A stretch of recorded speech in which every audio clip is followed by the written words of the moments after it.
I'm Carl Mueller, the Executive Strategy Director here at 72andSunny. Welcome to the Sunnyside series. We're coming at you live from Stagwell Sport Beach at Cannes, where we're celebrating the intersection of sport, culture, and fandom. I'm joined here by my friend Christina from United Airlines. Let's get into it. Christina, this is your first Cannes, so I'm going to start with a real softball because I'm actually fascinated to know your response to this.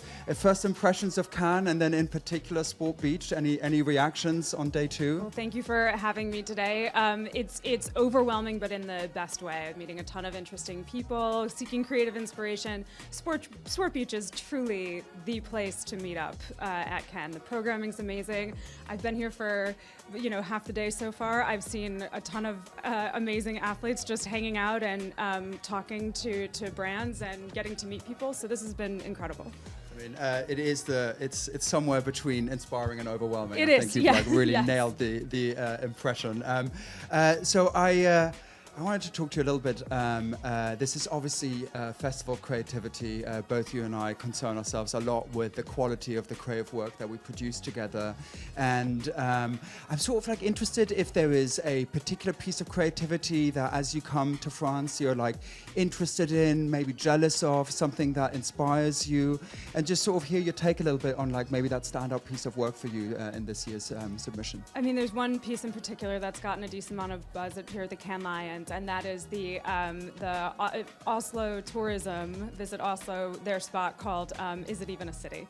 And if we can just talk about this piece for a second, it's such a good creative piece. It's if you haven't seen it, it's basically one of Oslo's grumpier residents is guiding you around the city, telling you maybe why you shouldn't visit, and in doing so tells you exactly why you must visit.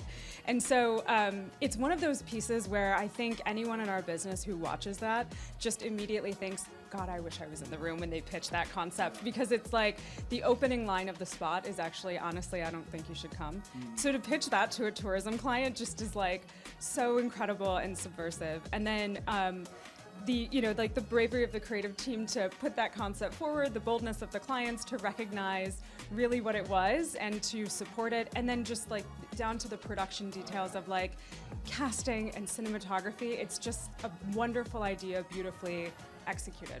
Yeah, and I totally know why you love it, because in our partnership, when we think about our creative product, so many of our conversations are centered around being really vigilant of not falling into travel tropes. Exactly. Whenever we do work together, it's really difficult to sort of not be seduced by the obvious, destination imagery, the calming, soothing voiceover, like you say, at odds with the Oslo work, the invitation to come visit without really giving a reason why. So right. Can you speak a little bit about, clearly I see why that work is interesting to you. How do you sort of take some of that spirit into the work that you make with 72?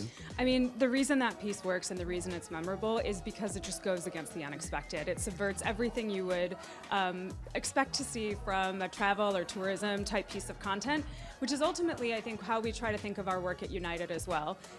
It's very easy to fall into these traps of wanderlust or discovering destinations. And I think a lot of what our work has done over the past few years is really meet travelers where they are and make all kinds of travelers feel seen and understood by United. So we recognize that not everybody on the plane is off to their dream vacation. Sometimes you're just trying to get home from a work conference. Sometimes you are headed home to visit family for reasons joyful or maybe not. And sometimes, of course, we do hope that you are traveling to your dream vacation as well. But creating content and talking about what our airline and the expansiveness of it and the scale of it and our wonderful employees, what that empowers for people without leaning into these tropes of wanderlust or discovery is a really conscious choice, and one that we have to be so intentional about. That's spot on. I remember distinctly long conversations when we were doing the launch campaign a few years back of we had pics of snowy tarmacs in our work, sort of alluding Yes. to the reality of delays and owning that and being aware of that. And then you're absolutely right, being more expansive and more interesting on the many reasons we actually fly. And whether that is to reconnect with family, get to a work trip, or if you're lucky, hit the south of France for Cannes, really tapping into that mindset and being honest, not just in the stories we tell, but how we tell them, you know, avoiding exactly sort of it. celebrities and getting like a, you know, we have this thing at 72 and United where we talk about our visual style is your camera roll, Yes. which I just adore. It's not something I contributed to as a strategist. Way more creative people came up with that concept, but it's just such a beautifully authentic view of the world through someone's camera lens versus some like famous Hollywood DP, although we revere those also. I mean, and the team at 72andSunny has truly been just the most incredible partners in terms of helping us develop that voice, nurture the visual style, and not stray from it over the course of our years-long relationship now. And I truly think it's that point of view that is setting our work apart from the rest. I would agree. Thank you for saying that. I really think that is the root strength of our partnership is that we're on this journey together. And so we talked a little bit about creativity. I think the other major force here in Cannes, and especially as we sit here in this space, is sports. Yeah. And I would argue quite passionately that United, certainly within the US market, is a really dominant force in sports marketing, really pushing the envelope of how to think about environments like the Super Bowl and how to leverage sponsorships and partnerships in a more interesting way.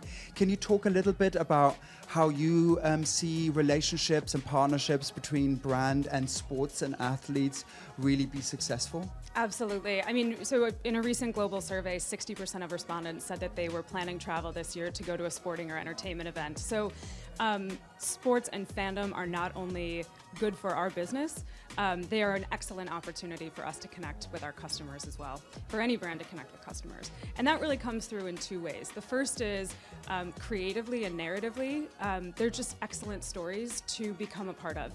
There are things that, you know, real life stories that play out on the field, on the pitch, on the court, on the ice every single day that are just better than anything you could possibly write. And so making your brand a part of those moments is such a wonderful way to connect with certain fandoms. The second way is really through media moments as well. I mean, sports is one of the last examples we kind of have of appointment television. So the ability to get your brand in front of a ton of eyeballs all at once is also incredibly valuable. And I think there's two sports partnerships in particular at United that we're particularly proud of, or that are good examples of ways that our brand has been able to intersect with the world of athletics. The first is our partnership with Wrexham, which is, I mean, it's so much bigger than a team. It's a team, it's the whole town, it's a show, it's like, it's an incredible story. And when I think about United's platform of being of our brand platform of good leads the way, and then ultimately the force for good that team is in that community, it's truly a partnership of kindred spirits, and it's one that we're really proud of and continue to be excited about. The second example I can think of is United sponsors a handful of NFL teams, including my Chicago Bears. And so, you know, there are plenty of activities, or there are plenty of moments that are big for the Chicago Bears that it doesn't necessarily make sense for United to be a part of. But when the Chicago Bears play a game in London, and a bunch of Chicagoans are gonna go see their hometown team and hopefully take their hometown airline to get to those games, that is a great moment for us to get involved and make sure that those customers feel seen and create just an awesome experience for them as they board those flights and start that journey. Beautiful. Couldn't agree more. We are in our final minute or so. So I just, a question that I always like to ask is, you know, we are medium old, definitely not old. Make sure we capture that. But also a lot of like, you know, this is a place for the next generation to sort of experience creativity, get a look into the industry. Any like advice that you have for people coming up behind us and how to make an impact in this industry and how to sort of make it a home the way we have? Absolutely. I mean, it's something I almost learned too late. So now this is like the advice that I'm giving to people. But I do think this industry, if you're not careful, can become all-consuming. It can just sort of like take over everything about you.